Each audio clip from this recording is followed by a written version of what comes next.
안녕하세요 여러분, 반갑습니다. 송쌤이 다시 찾아왔습니다. 이번 시간은 16번째 시간인데요. 제목을 보시면 미적 가치와 윤리적 가치라고 되어 있습니다. 이번 강에 어울리는 명언으로 한번 시작을 해볼까요? 히포크라테스는 예술은 길고 인생은 짧다.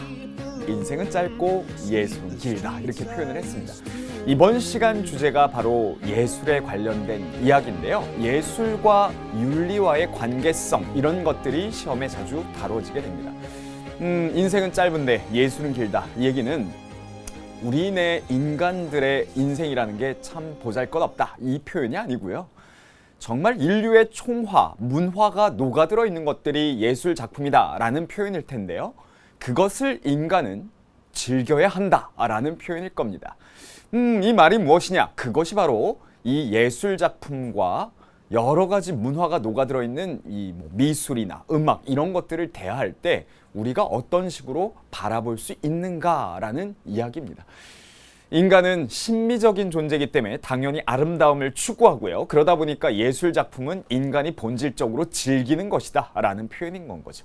자, 그럼 이번 시간에 핵심이 되는 주제가 무엇일까요? 이것만은 꼭을 제시하면서 가장 포인트가 무엇인지 여러분들한테 이야기하고 본격적인 강의 시작해 보겠습니다. 자, 같이 보도록 하죠. 예술의 의미와 예술과 윤리의 관계라고 되어 있습니다. 여기에서 등장하는 것이 역시 2015학년도 수능에서도 다뤄진 부분은 이 예술 파트에서 시험 문제 나오는 건 딱 여기예요. 요게 뭐냐?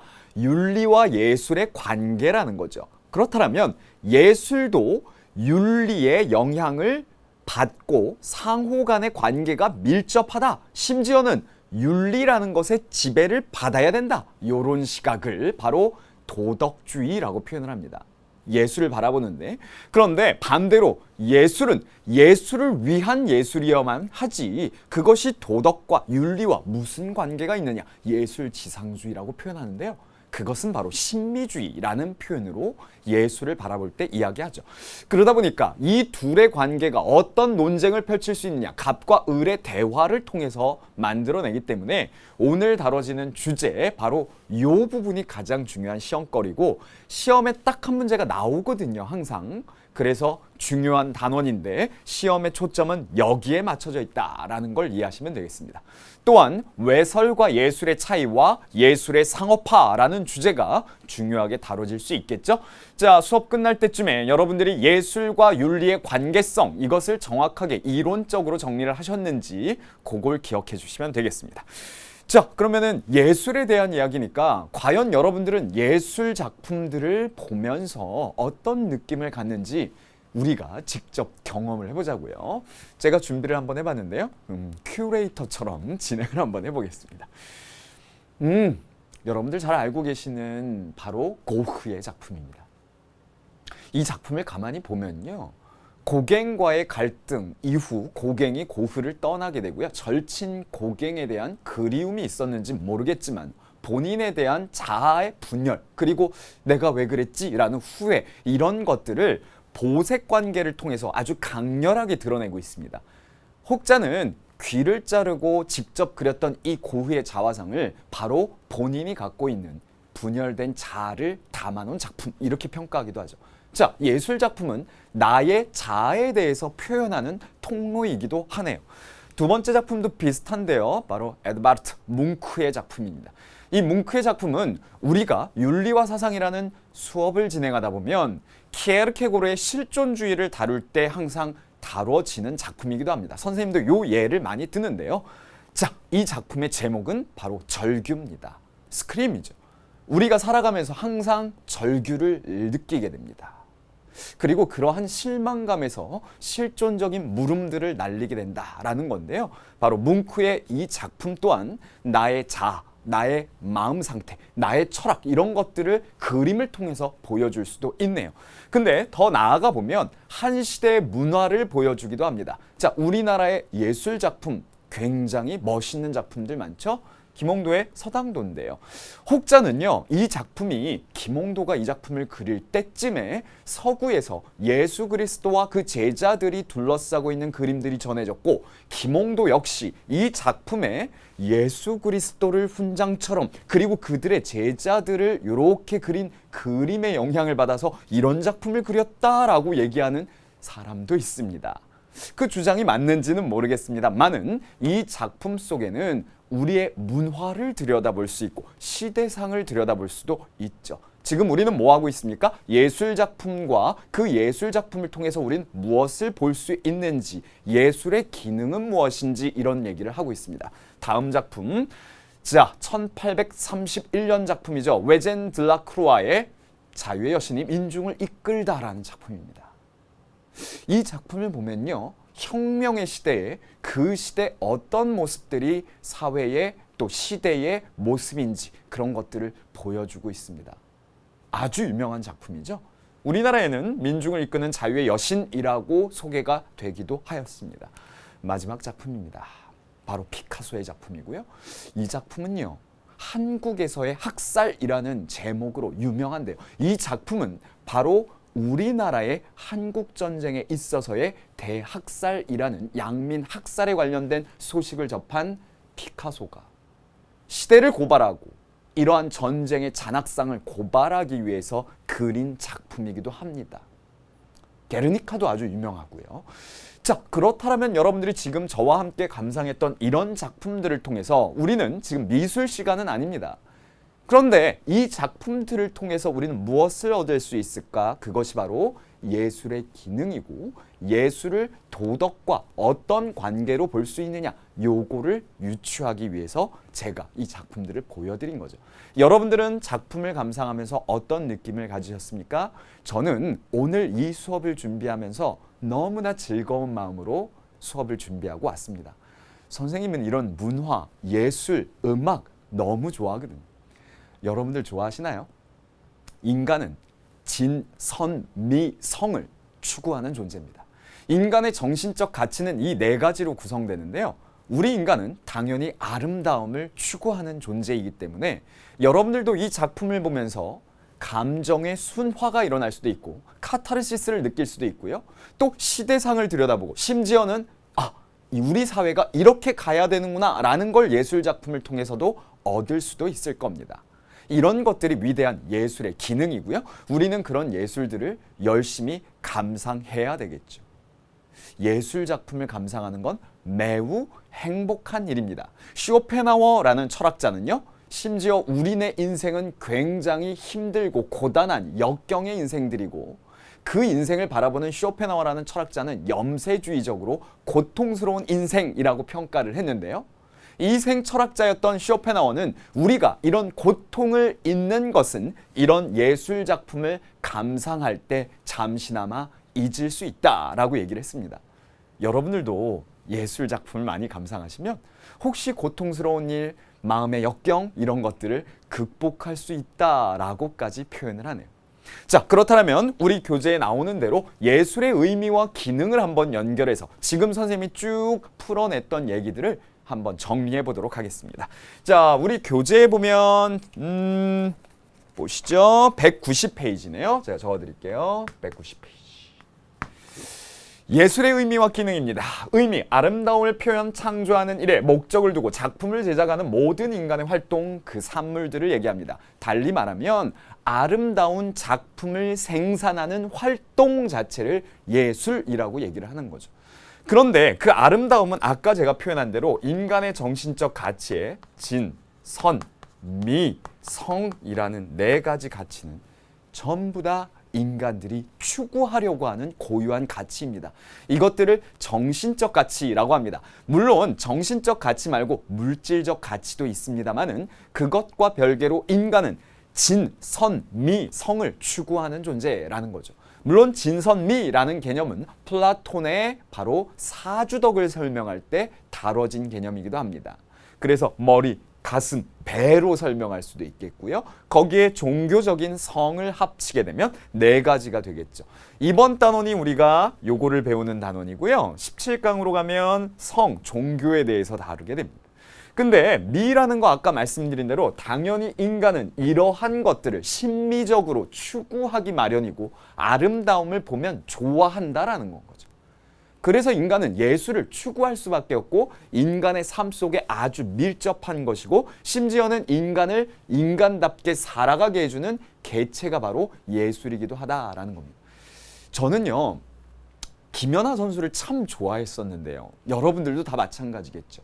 라이벌이었던 아사다 마오와의 이 경쟁 관계에서 둘이 같이 이렇게 점프를 하고 이렇게 공연을 하다 보면 그 스포츠와 예술의 차이를 좀 볼 수 있는 것 같아요. 제가 스포츠를 폄하하는 건 아니지만 아사다 마오 선수가 하고 있는 건 일정한 기술들을 기능적으로 하고 있는, 운동을 하고 있는 느낌이었습니다.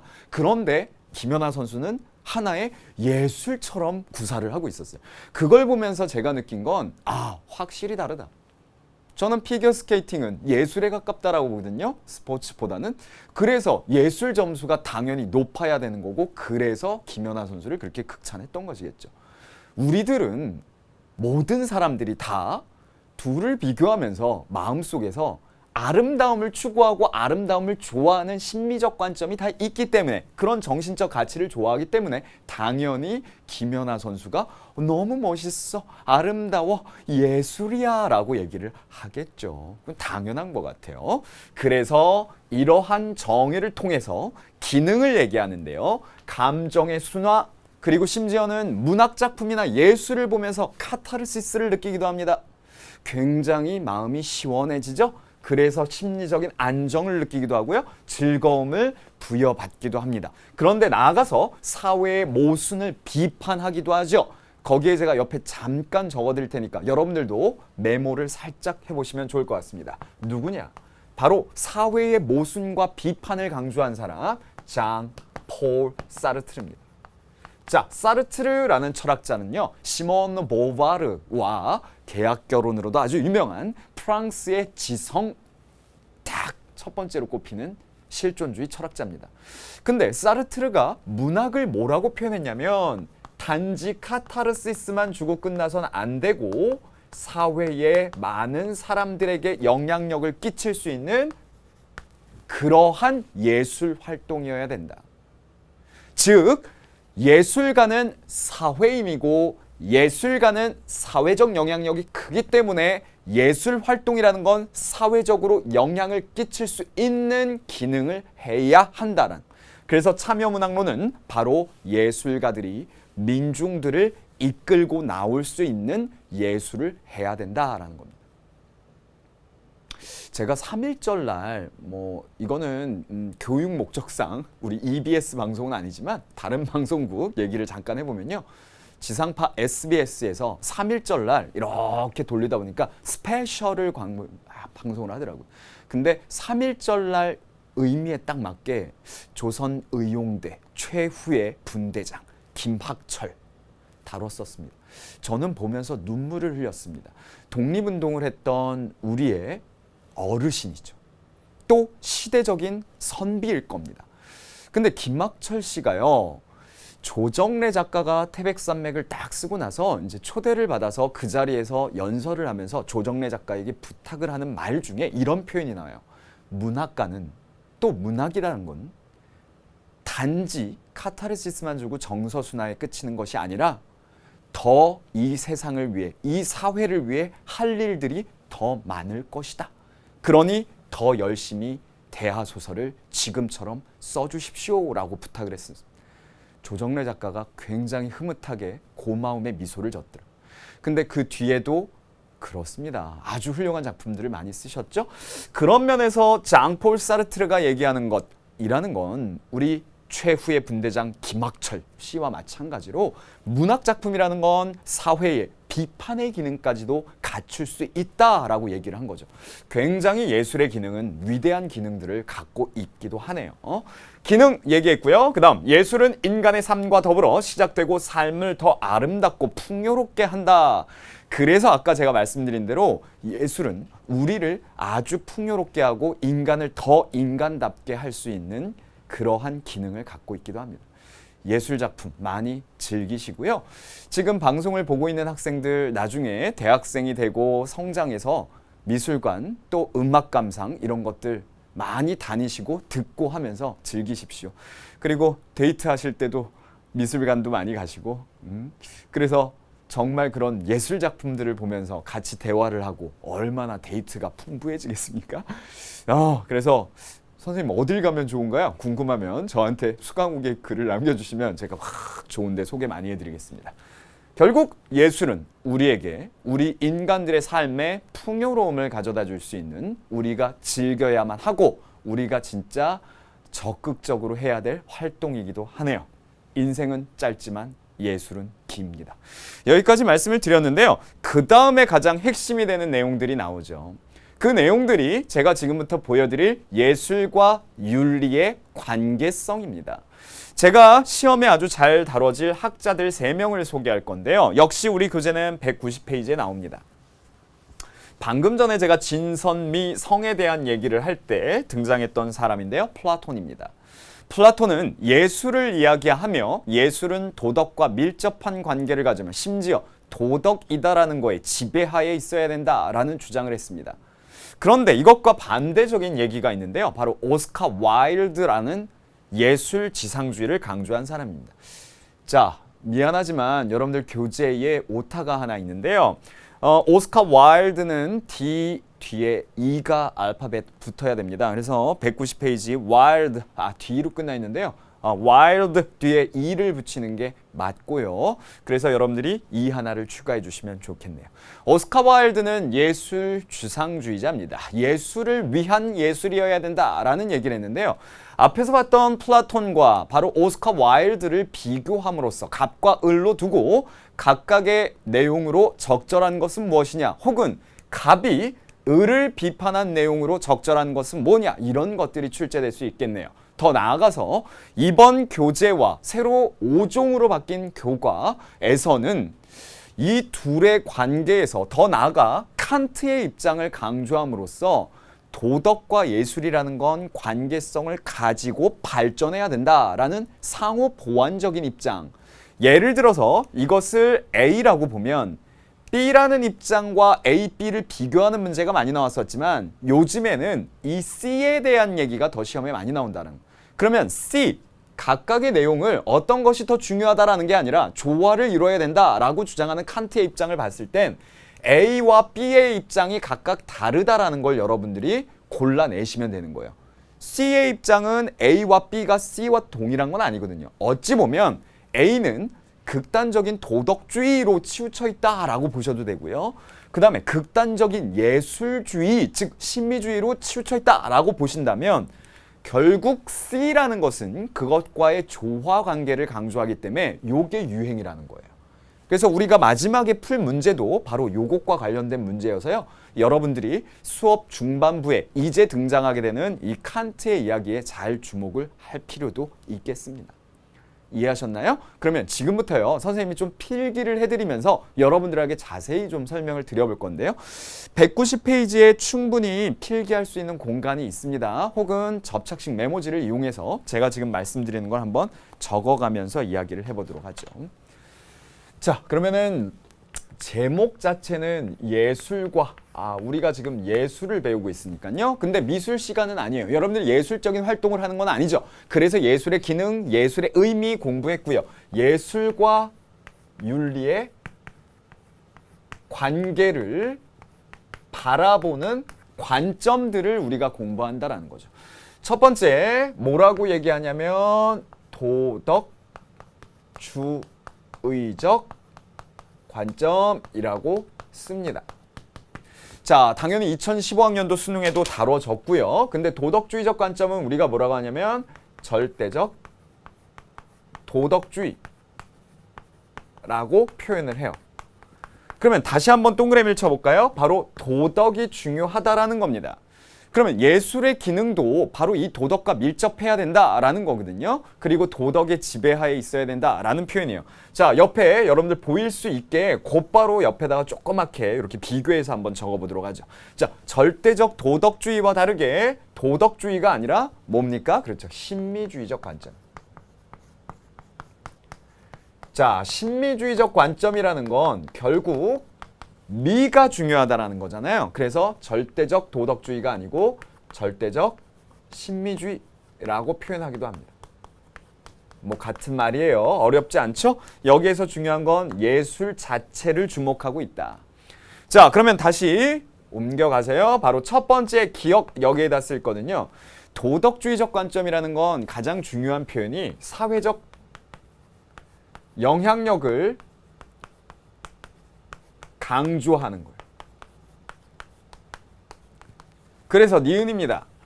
도덕적으로 영향을 준다라는 거예요. 예술 작품은 도덕적으로 사람에게 영향을 준다라는 거예요. 예술 작품을 보고 있으면 좋은 인성이 만들어질 수도 있고 나쁜 인성으로 갈 수도 있다. 잘못된 걸 보면 뭐 외설 이런 것들이죠. 그래서 사회적 영향력을 강조하기 때문에 예술 작품들은 어때야 된다? 도덕적 본보기나 혹은 교훈들을 기능으로 갖고 있어야 된다. 그러면 예술은 도덕적 본보기와 교훈의 기능이 있다라고 보기 때문에 디귿입니다.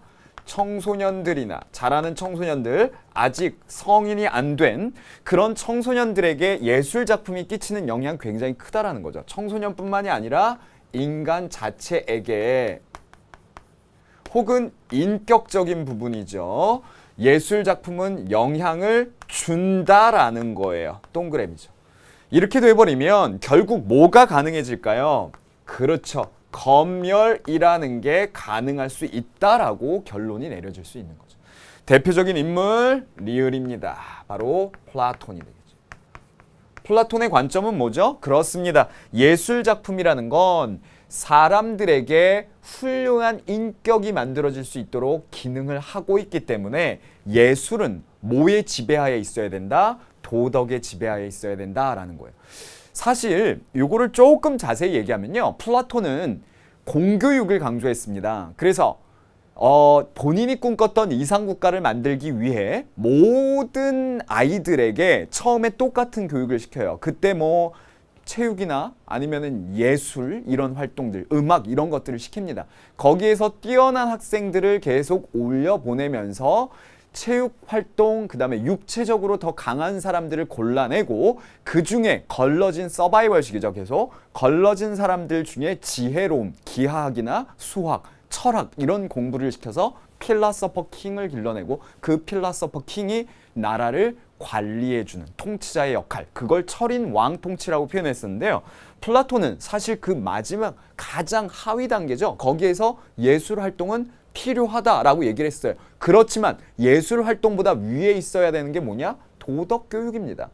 그래서 결국엔 도덕이다라는 것보다는 예술은 아래 있고 심지어는 도덕에 영향을 줄 수 있고 최고의 관심을 가져야 되는 건 도덕이거든요.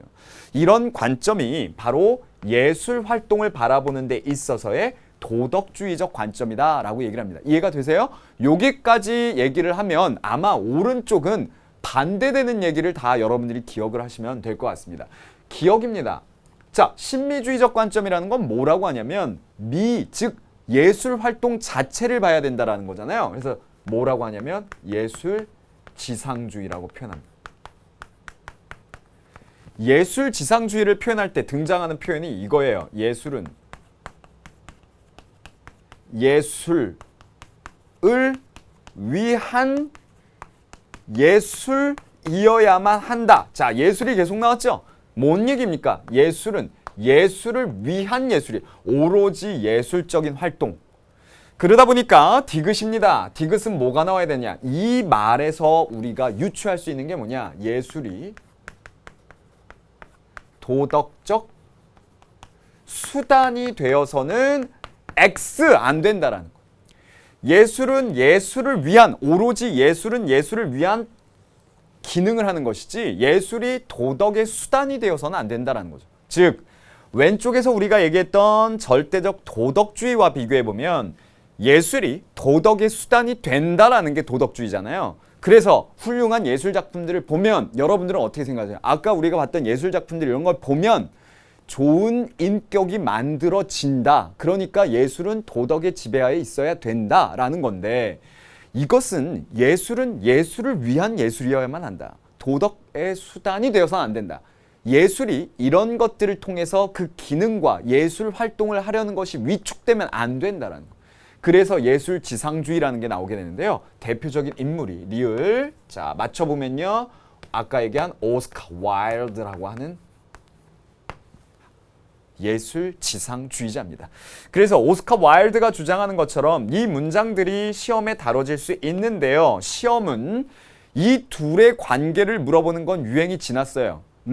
그래서 수능을 보면서 두 차례 노출된 이런 유형이 아니라 지금부터 제가 정리해 놓은 표를 보면서 이 둘의 관계 속에서 조화를 강조하는 누구?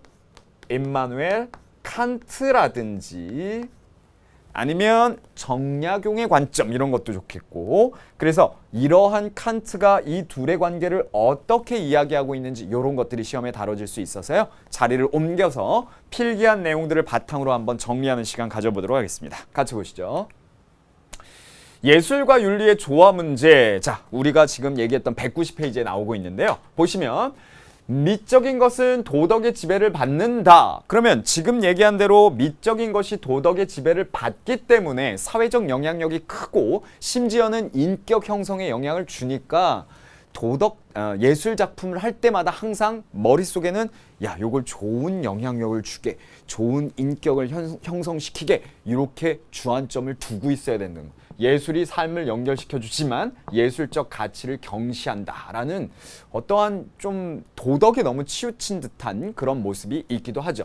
예술은 아름다우면 되는 것이지 도덕적일 필요는 없다. 아주 쉽게 여러분들이 이해할 수 있죠. 그게 뭡니까? 신미주의예요. 그러니까 예술은 아름다우면 끝이다. 신미적 관점만 가지면 되는 것이지 그게 도덕적일 필요가 있느냐. 예술의 고유한 가치를 확실하게 하지만 사회적 영향을 회피한다라는 문제가 있고요. 분명히 문제가 있을 수가 있습니다. 왜냐하면 예술이라는 것과 도덕이다라는 것 역시 인간이 하는 활동이기 때문에 예술 지상주의자로서 나는 예술에만 치중했을 뿐 이것이 사회적으로 어떠한 도덕성과 인격 형성에 영향을 주는지는 관심이 없어 이래버리면 역시 모두 다 인간이 하는 활동인데 인간에게 악영향을 끼칠 수도 있다라는 거죠. 그런 문제점을 지적받을 수도 있다라는 겁니다. 그래서 우리 교재에 나오는 것처럼 이런 표현이 나오는 거죠. 예술과 윤리의 조화를 위해서는 예술가의 의식이 중요하고 그것을 제가 이렇게 표현했는데요. 작가 정신이 필요하다라고 표현을 했어요. 그러니까 작가 정신이 필요하다라는 건 그 예술 작품에 대한 모든 영향력들을 다 고려하는 작가로서의 주체성 그리고 작가로서의 책임감 이런 것들을 다 포괄하고 있는 표현이죠.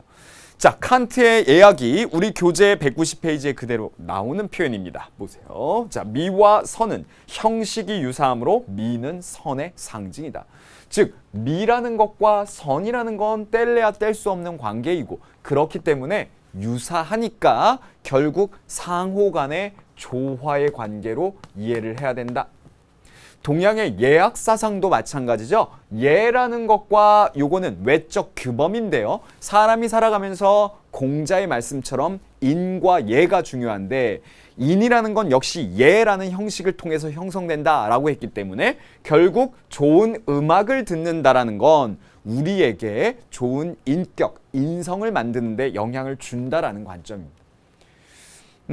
예전에 우리 뭐 궁상각 치우 이런 거 여러분들 음악 시간에 배우셨나요?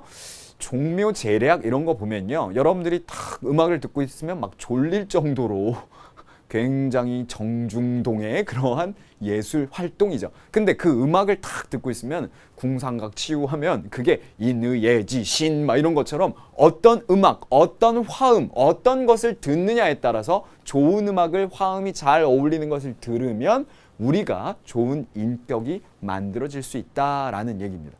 그래서 태교 음악 이런 것들이 다 이런 관점에 영향이 있는 건 거죠. 좋은 음악을 들으면 영향이 있다라는 거 아니겠습니까? 실제로 영향이 있다라고 많이 과학적으로도 설명을 하고 있고요. 그런 면에서 도덕과 음악의 상호 보완성이 중요시되고 있고 그리스의 선미 사상이나 이런 것들도 역시 마찬가지다. 그래서 좀 이따 보면 이런 어찌 보면 제가 극단적이라고 표현을 붙여보겠습니다. 극단적 도덕주의나 극단적 신미주의적 관점이 아니라 요것이 요즘에 이제 시험에 잘 나오기 때문에 요거를 여러분들이 집중해서 봐주시면 되겠고요. 자, 여기에서 더 넘어서 예술의 기능은 이러한 관점보다 더 공격적으로 사람들을 이끌어줄 수 있어야 된다라고 주장하는 사람이 나오니 아까 잠깐 제가 필기해드렸던 사르트르입니다. 자, 사르트르는 참여문학론을 강조하면서 문학이란 무엇인가 라는 책을 통해 이런 표현을 합니다. 글쓰기는 자유를 실현한 한 방식이다. 산문은 민주주의를 전제한다. 작가는 부정에 항거해야 한다. 이런 표현을 썼습니다. 즉 예술작품은 민중들을 깨우치고 계몽하며 또 이끌고 나갈 수 있는 기능 또한 갖고 있기 때문에 작가 정신이란 사람들을 길거리로 나오게 해주고 그들을 추동할 수 있는 기능도 갖고 있어야 된다라는 게 바로 참여문학론입니다. 굉장히 자유를 강조했던 사람인데요. 한 사람 자체가 살아가면서 engagement 이걸 불어 방식으로 이제 발음해서 본인이 사용을 하죠. 안가주망 제대로 읽으면 흥가수망 이렇게 되죠. 이 흥가수망이라는 걸 통해서 결국 이 사르트르가 강조하고 싶은 건 무엇이냐? 내 자유의 범위는 내가 확장해야 되는데 그 자유의 범위를 확장할 수 있는 것 중에 하나가 문학작품이다. 그러면 사람들이 스스로 지금 살고 있는 그러한 모습들에 만족하고 나는 88만 원 세대구나. 사회가 이렇게 날 만들었어. 그래서 나는 88만 원을 잘 쪼개서 열심히 살아야지 저축하면서 그래서 자아 실현해야지. 이게 아니라 왜 구조적으로 이런 문제가 발생됐으며 나의 삶에서 나는 어떻게 움직여야 내 확장력이 내 인생이 더 넓어질까? 성장해야 된다라는 건데 그 안가주망을 실현할 수 있는 방법이 바로 문학을 통해서 가능하다라는 얘기입니다. 굉장히 공격적인 마케팅을 강조하는 거죠. 문학작품이 그래야 된다라는. 자유를 강조했던 사르트르는 가장 위대한 문학상을 받기도 합니다. 그게 바로 노벨 문학상이죠. 더 유명한 건 뭐예요? 나는 이런 상 필요 없어! 라고 거부했던 것으로 더 유명하기도 합니다. 자, 사르트르의 문학을 바라보고 예술 활동을 바라보는 기능적 관점. 그것은 적극적으로 사회를 이끌어주는 기능 또한 비판의 기능 또한 예술이 할 수 있다라는 얘기를 주목해 주시면 되겠네요.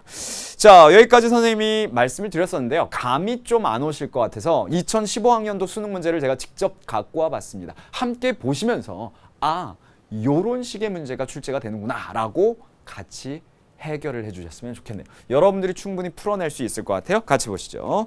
기억에 들어갈 내용으로 적절한 것은 2015학년도 수능 문제입니다. 12번에 출제가 됐고요. 우리 생활과 윤리에서 꼭 다뤄지는 예술 파트에서 등장하는 유형입니다. 예술의 사명은 생명에 대한 경건한 마음, 이웃에 대한 사랑의 마음. 자, 여기에 보세요. 경건한 마음, 사랑의 마음. 사랑 잘 보십시오. 뭐 공자에겐 인, 플라톤에겐 지혜, 뭐 이런 거일 수도 있겠고요. 도덕일 수도 있겠죠. 뒤를 보세요. 모든 사람의 자연스러운 감정이 되도록 함으로써 인간 최고의 목적으로 간주되는 사랑의 세계를 건설하는 데 기여하는 것이다. 사랑의 세계를 건설해. 이야, 세상에 영향력이 있네요. 예술이. 그죠? 뒤를 보니까 그런데 어떤 작가는 예술은 예술 안에서 완벽함을 추구할 뿐 예술 밖에서 완벽함을 찾지 않는다. 예술은 예술을 위한 예술이면 된다. 누굽니까? 오스카 와일드. 뭐 오스카 와일드뿐만이 아니라 많은 사람들이 있죠. 이 오스카 와일드는 문학이다라는 것이 지나치게 도덕적인 영향력 속에 있던 근대의 문학에서 탈출시켜서 예술적인 활동이 더 자유로워야 된다라고 주장을 한 것이 바로 예술지상주의인데요. 이 오스카 와일드의 이야기에 대해서 나는 이 작가의 견해가 어떻다? 지금 예를 들어서 위는 예를 들면 플라톤 같은 사람일 텐데요. 도덕주의자가 신미주의자에게 할 말은 당신 틀렸어 이거예요. 예를 들면 당신은 뭐뭐뭐뭐를 간과하고 있어 이런 게 들어가야 돼. 그러니까 긍정의 의미가 들어가면 안 되겠죠. 1번 예술은 도덕적 평가의 대상이 되어야 함을 강조하고 있다. 예술이 도덕적 평가의 대상이 되어야 된다라는 게 지금 이 사람의 입장이잖아요. 오스카 와일드는 그거에 반대고 근데 강조했다라고 얘기하겠어요? 아니죠. 예술은 예술 그 자체를 목적으로 삼아야 됨을 간과하고 있다. 이 시각은 와일드의 얘기죠. 그러면 이 시각을 와일드가 얘기한 것을 이 사람이 그렇게 비판하겠습니까? 플라톤이? 아니죠. 자, 3번. 예술은 감정을 순화하여 인격 함양을 도와야 함을 간과하고 있어요. 정답이죠. 왜요? 감정을 순화하여 인격을 함양한다라는 게 도덕적인 영향을 준다라는 건데, 예를 들면 청소년들에게 좋은 예술 작품을 봄으로써 감정을 순화해서 좋은 인격이 자라나는 청소년들이요, 좋은 품성을 갖출 수 있게, 그것이 예술의 기능인데 그걸 간과했구나라고 비판해야 되겠죠. 좋은 문제예요, 그죠? 그래서 정답은 3번이었던 거죠. 자, 다음도 한번 확인을 시켜봐 드릴까요? 예술과 도덕이 상호 의존적 관계를 맺어야 함을 강조하고 있다. 요거는 아까 얘기한 임마누엘 칸트나 선미사상 혹은 예악이라는 유교적 관점이 돼야 될 텐데, 지금 그런 식으로 얘기한 게 아니라 비판하는 문장이 나와야 되니까 틀렸고요. 예술이 미적 가치를 생산하는 활동이어야 함을 간과하고 있다. 예술이 미적 가치를 생산한다라는 거에만 주목하면 이건 오히려 오스카 와일드의 입장이죠. 절대적 신미주의의 관점일 겁니다. 그러다 보니까 요것도 답이 될 수는 없겠습니다. 어때? 감이 잡히세요? 이런 문제예요. 그러니까 뒷부분에 제가 지금 뭐 한 15분 정도 수업이 남아 있는데, 뒷부분에 나오는 뭐 상업화 이런 것들은 그냥 팔짱 끼고 여러분들이 감상하듯 들으시면 되는데, 이거는 정리를 하셔야 돼요. 그래서 아까 제가 필기했던 둘을 비교하는 내용들은 꼭 정리하고 가셔야 됩니다. 자, 그 다음에 우리 교재 바로 190페이지 계속 아랫부분에 나오는 예술과 외설에 대한 이야기를 하도록 할까요? 뭐 이건 거의 시험거리가 아니어서, 외설도 인간들이 좋아하죠. 네. 뭐 청소년들도 외설을 좋아합니다. 그죠? 그런 것들이 끌리는 시기이기는 해요. 그 끌리는 게 도덕적으로 잘못된 건 아니에요. 인간은 기본적으로 외설이라고 하는 것은 인간의 뭘 자극시키는 거예요? 성적 쾌락을 자극시키는 거예요. 근데 인간은 쾌락을 당연히 좋아합니다. 제가 학교에서 학생들한테 니네들 외설 좋아하는 거 당연히 그럴 수 있어. 선생님도 그냥 솔직하게 얘기할게. 선생님도 청소년 시절에 나는 성인군자는 아니었어. 나도 쾌락 좋아했었어. 그러나 우리가 최선을 다해야 될 게 쾌락은 아니야. 이렇게 얘기를 합니다. 중용의 가치가 중요하다는 거죠. 인류의 역사에서 중용이라는 건 굉장히 중요한 거예요. 그러니까 너무 치우쳐서 여러분들이 최선을 다할 게 외설은 아닌 건 거죠. 분명히 예술과 외설은 다릅니다. 그래서 어디가 기준이냐? 예술의 목표는 미적 가치의 표현에 있는 거예요. 근데 외설은 쾌락만 주면 끝이에요. 그거는 본인이 봐도 느낄 겁니다. 이게 어디 예술이야, 이런 느낌. 그죠? 그 다음에 미적 즐거움과 체험을 제공하고 관조의 쾌감, 자극의 내면화, 이런 것들은 어떨까요? 느낌 자체가 뭔가 온화하면서 굉장히 예술스러운 것은 나에게 뿌듯함을 주겠죠. 근데 이거는 그냥 어떤 그 인간이 갖고 있는 본질적인 쾌락을 딱딱 촉수를 건드리는 건 거죠. 그러니까 이런 것들에 대해서 너무나 치우치지 말아야 되고, 분명한 차이는 있고, 심지어는 이 구분을 통해서 이것에 대한 검열이 이루어져야 된다라는 것이, 아까 신미주의자들은 동의할 수는 없겠지만 결국 예술이라는 것과 외설이라는 걸 구분해야 된다는 건 도덕과 예술의 관계성을 우리가 봤을 땐 당연히 고려를 해야 된다는 얘기가 교재에 나오고 있는 겁니다. 그래서 외설에 대한 작품에 대한 검열, 그러면 어떤 것들이 정당성을 부여할 수 있는 것이냐? 외설은 인간의 성을 대상화하고 수단시함으로써 인간의 존엄성을 훼손한다. 왜요? 우리의 성도, 선생님하고 공부했었잖아요. 우리의 성도 인격의 한 부분이라고 했잖아요. 그러니까 성의 상품화를 우리가 공부했던 것처럼 나의 성이다라는 걸 돈벌이를 위한 도구로 전락시키면 굉장히 쓸쓸해지는 겁니다. 마찬가지로 인간과 인간의 어떤 인격, 존엄성 이런 것들을 훼손할 수 있는 거기 때문에 외설은 검열을 해야 된다라는 주장이고요. 표현의 자유는 보장되어야 하지만 뒤를 보세요. 인간의 존엄성이라는 커다란 가치가 더 위다라는 거.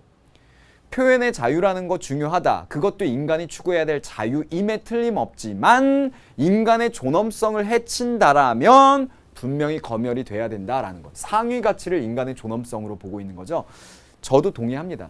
그래서 저는 예술을 한 거예요 라고 하더라도 그것을 받아들이는 사람들이 어떤 성적 수치심이나 지나친 어떤 성적 모독감 이런 것들을 느끼고 싫어한다면 그건 표현의 자유는 어느 정도 한계를 만나야 되겠죠. 그것이 검열의 정당성입니다. 그런데 예술과 외설을 구분하는 절대적 기준이 없다라는 거야. 사람마다 다를 수 있다라는 거. 가치 판단이.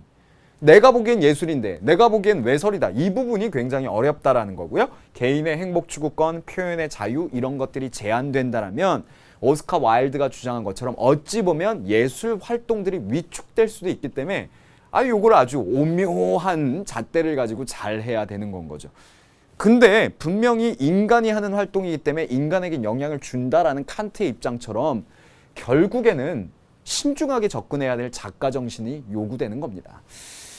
영향력은 분명히 있으니까요. 자, 그 다음 우리 수업의 마무리로 가도록 하겠습니다. 마무리는 우리가 예술 작품을 볼 때 어떤 느낌을 갖는지라는 건데요. 뒷부분에 가서는 다른 작품들이 나올 겁니다. 아까 본 작품들과 다르게. 제가 지금부터 보여드리는 거는 예술의 상업화와 관련된 것인데요. 저도 아주 좋아하는 그룹입니다. Velvet Underground라는 그룹, Pale Blue Eyes라는 노래로 아주 유명한데요. 이 그룹의 앤디 워홀이라고 적혀 있잖아요. 첫 번째 앨범 재킷을 만든 게 앤디 워홀입니다. 실제 이게 나올 때는 진짜 바나나를 붙여가지고 나온 적도 있었어요. 초기에. 그래서 앤디 워홀이 결국 요것을 자켓을 디자인하고 끝난 것이 아니라 이 벨벳 언더그라운드라는 이 그룹의 제작자로 활동을 하기도 했었다는 거죠. 바로 이 사람인데요. 우리가 배우는 앤디 워홀이 예술의 상업화에 많은 영향을 끼치게 됩니다. 앤디 워홀이 갖고 있는 이런 예술관을 우리는 뭐라고 하냐면 컨템포러리 예술이라고 하는데요. 이 컨템포러리라는 표현은 뭐냐면 예술은 상업과 밀접하다라는 거.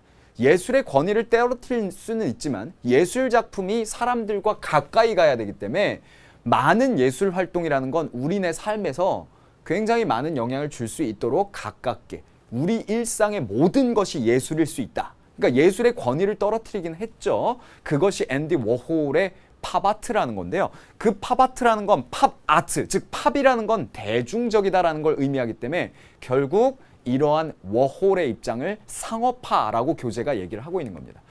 자, 로이 리히텐슈타인의 행복한 눈물이라는 작품이에요. 우리나라에서 굉장히 유명해진 사건이 있었죠. 근데 리히텐슈타인이나 아까 봤던 워홀의 통조림 이런 거, 그래서 이런 작품들은 실제로 이 실크 스크린으로 이렇게 찍어내기도 합니다. 많은 작품들을 다량 생산해내기도. 이게 상업화랑 연관이 되는 거죠. 마르셀 디쌍의 작품입니다. 이 작품을 들여다보면 상업화된 변기에다가 본인의 사인을 딱 해서 내 작품이야 라고 출시했거든요. 사람들이 이걸 처음에 봤을 때 뭐 하는 짓이야 이랬지만 아주 유명해진 포스트 모던 계열의 예술 작품이 되었습니다. 포스트 모던이라는 뜻 자체가 우리의 예술 활동에서 기존의 틀을 깨버린다. 모더니티, 아주 획일화된 특징, 근대성이라는 게 그렇잖아요. 그걸 깨버린다. 포스트, 이탈하다, 뒤에 오는 이런 뜻이어서 포스트 모던 예술의 대표적인 작품입니다. 르네 마그리트의 작품입니다. 세스느 연삐빼. 그러니까 세스느라고 하면은 이게 아니다라는 뜻인데 지금 파이프를 그려놓고서 이건 파이프가 아니다 이렇게 표현하죠. 기존의 틀을 완전 깨버린 거죠. 그래서 이건 파이프가 아니다라는 르네 마그리트의 작품도 우리가 팝아트는 아니지만 포스트 모던, 기존의 틀을 깨버린 그런 예술 작품으로 보고 있습니다. 퐁피두 센터인데요. 선생님도 실제로 프랑스에 가서 이 건축물을 봤습니다. 되게 재미난 건 골격들이 겉으로 나와 있어. 그러니까 원래 우리는 골격 위에다 막 시멘트를 바르고 이러잖아요. 근데 오히려 발상의 전환, 역발상을 통해서 독특한 예술 작품을 만들었죠. 이런 것들을 아주 대중적인 상업화된 그리고 독특한 현대 미술, 포스트 모던 예술 혹은 팝아트 이렇게 표현을 할 수가 있겠습니다.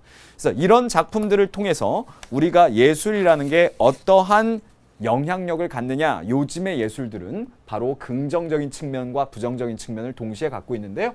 긍정적 측면은 예술을 일반 대중에게 쉽게 접근하는 감상 포인트들을 줬다. 심리적 가능성을 확장시켜줬다. 많은 사람들이 팝이니까 아주 대중적으로 접근하게 해줬다라는 거죠. 부정적 측면은 뭐가 있습니까? 경제적 이익, 상업화라는 것과 연관되면 예술의 권위가 떨어진다라는 거고, 예술의 자율성을 훼손한다. 즉 예술이 자본에 종속되면 그렇다라는. 근데 가장 큰 문제죠. 오늘날 자본에 잠식당하지 않은 것들이 뭐가 있겠습니까? 심지어는 예술도 그렇다라는 거고요. 그런 의미에서 영화 산업 또한 거대한 자본 시장에 잠식당해 가고 있는 게 사실인데 거스를 수 없는 흐름들이에요. 자, 이런 얘기들은 제가 다음 시간에도 계속해서 세계와 함께 얘기가 될 부분이고요. 자극적이고 감각적인 작품을 만드는 데 치중한다. 그러다 보니까 예술의 질이 떨어졌다라고 엘리트 예술가들은 이거를 폄하해서 표현할 수도 있겠죠. 그리고 도덕성의 저하를 초래했다라는 비판을 받기도 합니다. 자, 그러면 오늘 우리가 이야기했던 것들 쭉 정리된 문제를 한번 빠른 속도로 풀어보고 오늘 수업 마무리를 한번 줘보도록 하겠습니다. 자, 그리고 바람직한 방향은 이런 것들이 시험에 다뤄질 수가 있는데 뭐 뻔한 얘기가 나오죠. 반성적 태도를 가져야 된다. 자, 문제 한번 보죠. 뉴 탐스런 198페이지에 나와 있는 문제입니다. 예술과 도덕은 건전한 인격 함양에 필요한 요소를 갖고 있는데 따라서 미는 도덕성을 고취하는 데 기여할 수 있다. 따라서 예술은 미적 가치를 추구할 뿐만 아니라 요거 보세요. 도덕적 가치와의 조화. 이 문제 별표 하나 칩시다. 오우, 중요한 문제예요.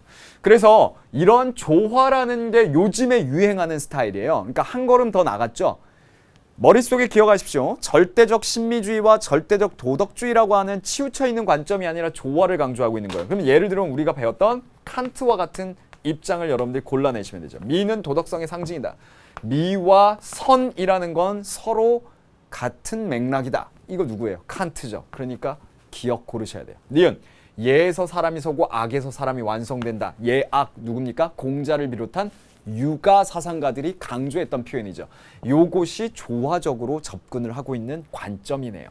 디귿 어떠한 예술가도 윤리적인 동정심을 지니고 있지 않다. 이건 뭐예요? 오스카 와일드가 얘기하는 절대적 신미주의적 관점이라고 봐야지 조화론적인 관점이라고 보기에는 어렵겠죠.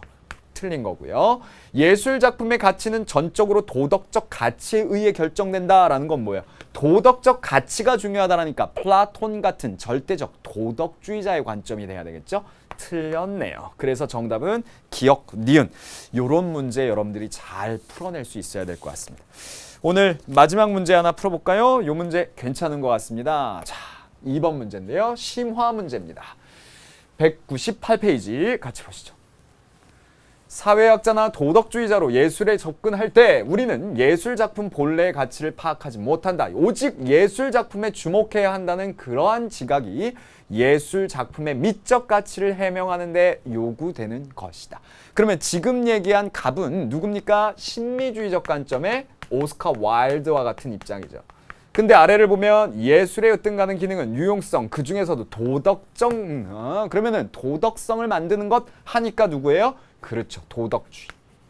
예를 들면 플라톤.